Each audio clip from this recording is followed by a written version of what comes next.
Speeding here. Sound speed. And marker. Roll 1, scene 201, take 3, Lebo.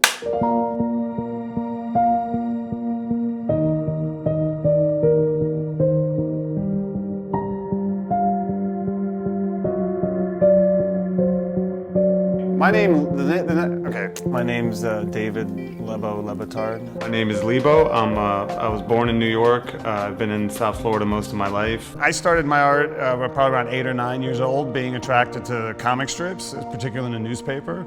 And I never would have imagined as a kid studying the comic strips, tracing them at first, and eventually drawing them and coming up with my own characters, that 30 some odd years later that I'd be here in a museum having my work have this trajectory so far that would land it in a place like this of higher learning.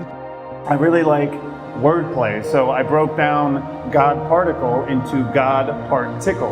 So it's 3 different words, and the idea that spirituality and mysticism should have a sense of humor to it. There's a little bit of irreverence to it, and that's the duality. It's that it's very serene and serious, but it's also playful and childlike, and I like that combination.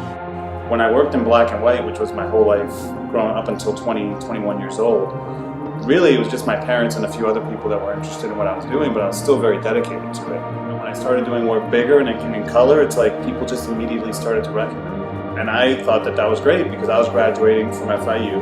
I just finished getting my master's in art ed, and I didn't really know what I wanted to do. Normally I tell our students, run the other way. It's a very difficult way to get through life. There is a message of hopefulness throughout my work. There's a message of gratitude, a message of trying to understand the mystery that's around us, and that's the way that I want my life to be.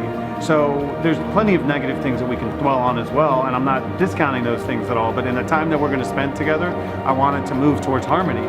Always really being true to my word and meeting my deadlines and under promise and over delivering. Really just trying to make people happy with what I did. And putting everything I had into every single job that I had. And I still really have that attitude about it. I don't care if it's for free or if it's for a lot of money or for a little money. Every job I'm working on is the most important job. And that's something that I've held on to since the very beginning.